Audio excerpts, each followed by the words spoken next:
They claim to make people mellow, high or trippy with so-called eye-popping effects, and the companies selling the substances say they are legal. Legal highs are natural or synthetic substitutes for illegal drugs. They're often sold as plant food or with not-for-human consumption warnings. Dr. David Caldecott has seen the effects these substances can have when people take them. They make your heart go faster, they raise your blood pressure, they change the way you perceive the world. Sometimes that is just transient and the people that we see are anxious and we can discharge home. Sometimes it's more severe, and indeed there are people who've had to admit to the intensive care unit. Experts like him believe people who use legal highs are gambling with their lives because they don't know what they're taking. So we randomly chose a substance called NRG2 and put it to the test. It took me just a few minutes to buy online with a credit card from a website claiming to sell a huge range of legal highs. 2 days later, it arrived by post. Then we sent the substance for testing at a laboratory in Cardiff, where scientists are seeing more and more of these so-called legal highs. It has exploded in terms of modified compounds. People with a good knowledge of chemistry are able to synthesize new types of drugs. The substance we bought was so new it wasn't in their library, so it had to be sent for further structural analysis. The results showed that our substance, which was sold as legal, actually contained an illegal Class B drug called 4-methyl-eth-cathinone. You get a different substance depending on which supplier you use. You might get a different purity, you might find it spiked, or you might find other impurities in there. You just don't know what you're taking. But trading standards can't tackle the problem without stronger laws. It's difficult to regulate the sales of these because there's no specific legislation to cover them. These are very cleverly marketed to fall between the cracks. The company that sold us the NRG2 wouldn't respond when we contacted them, and they're still selling the Class B drug online. So tonight, youngsters in Wales are being warned not to take any so-called legal highs. Marie-Claire Carey-Jones, Wales Tonight. Alwyn Lemonhigh from Llanharry has had regular operations on his legs since he was a baby. Alwyn was born with a serious condition, which means he can't walk long distances. But he and his family had hoped his latest operation would help him on his way to walking unaided. But the procedure has been cancelled twice. Well, it's appalling, and it is. We don't know what effect it is having on, well, not just me, it's having an effect on my kids. It's Alwyn I'm more concerned about, because he is at risk of breaking his feet. He's on regular painkillers, which is Calpol. He has 4 times a day, and he's got ibuprofen. The letter Sharon was sent telling her the operation was cancelled said, "At times our hospitals are very full and we do not have a bed available." And our investigation has found that's a growing problem in Welsh hospitals. Between 2009 and 2010, more than 2,300 operations were cancelled in Wales because of hospital bed shortages. The following year, that number rose to over 2,700 cancellations. NHS boards say a rise in emergency admissions that winter, caused by accidents in the snow and an outbreak of flu, led to the delays. But the Community Health Council told me it's a bigger problem. Normally we hear of bed shortages during the winter months, but increasingly we hear of bed shortages throughout the year now, so this isn't a unique occurrence. The Welsh Government says that any patient who has an operation cancelled twice by the hospital will be guaranteed an operation within 2 weeks if they're given less than 8 days' notice. Hello. But today the Health Minister did acknowledge she was worried about our findings. Obviously any cancellation operation is worrying for that patient and that family, and I don't want to see any cancelled operations. We know sometimes it's not possible not to do so, but we want to make sure we have the right clinicians and the right services for the people of Wales. Owen and his family hope he will get the services he needs soon, so he can enjoy a more active future. Marie-Claire Carey-Jones, Wales Tonight.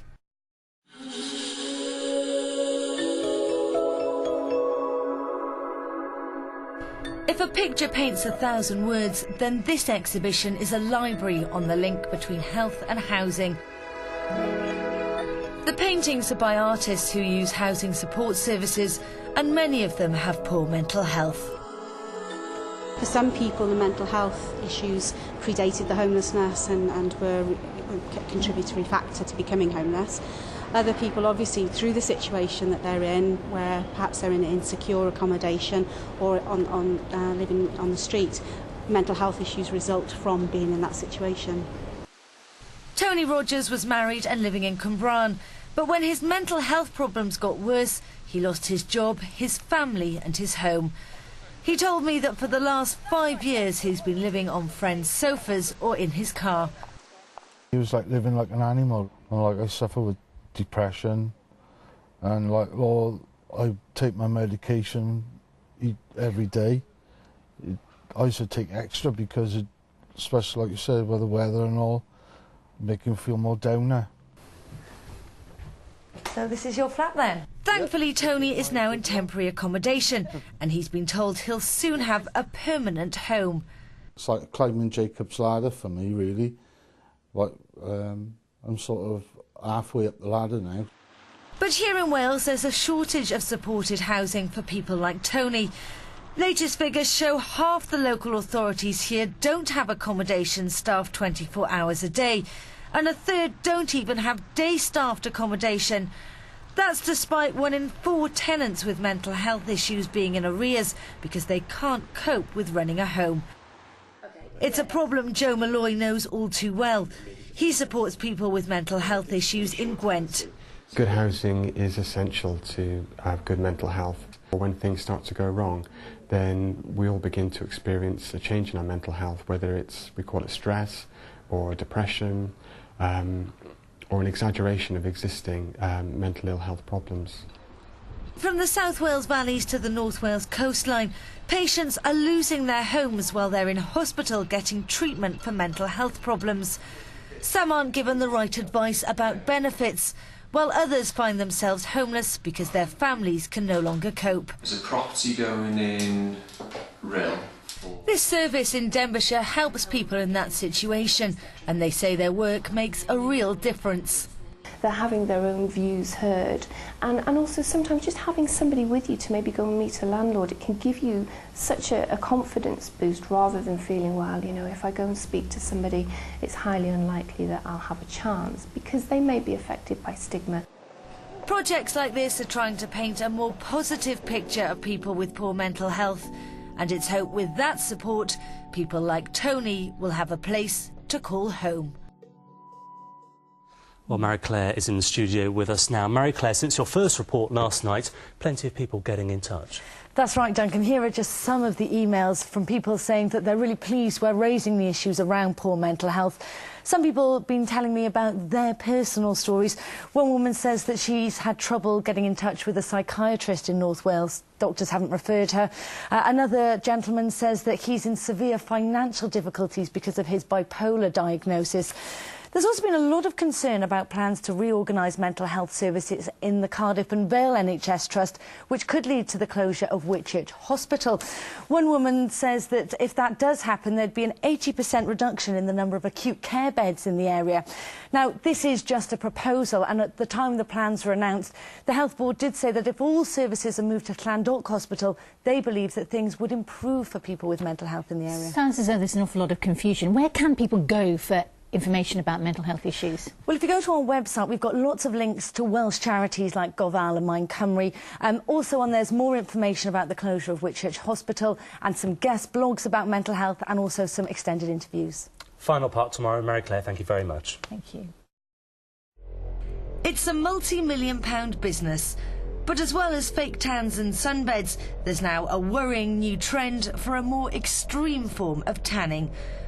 Unlicensed tan injections are untested and illegal to sell. But here in Wales, more and more people are ignoring the risks of this unregulated drug in pursuit of the perfect tan. This is a fashion attempt to develop a tan which can be life-threatening.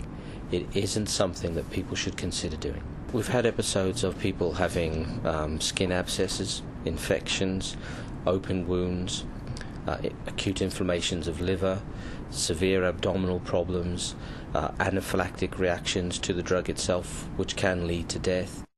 The drug, known by various names including melanotan and melanotan 2, works by injecting a synthetic man-made hormone into the stomach. That then stimulates melanocytes in the skin, and those produce melanin, the pigment that makes skin go brown.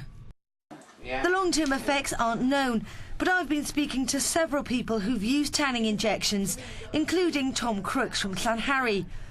Tom injected himself for 4 months, but had to stop because of the side effects. I was getting like stabbing pains in my head. I'd be walking down the street and I'd just have to stop because I would have this severe pain in my head, and I'd vomit, basically nausea all the time. I felt like I had a hangover 24 hours a day. And those side effects are worrying regulatory bodies. It's not illegal to buy it, but what we're really asking consumers to do is consider the potential risk they're putting themselves under by buying this product that hasn't been tested. It is, however, illegal to sell and promote the drug, and we will take any action as necessary against people who are breaking the law by selling it and promoting it. But our investigation found that a simple search of the internet brings up several sites selling tanning injections.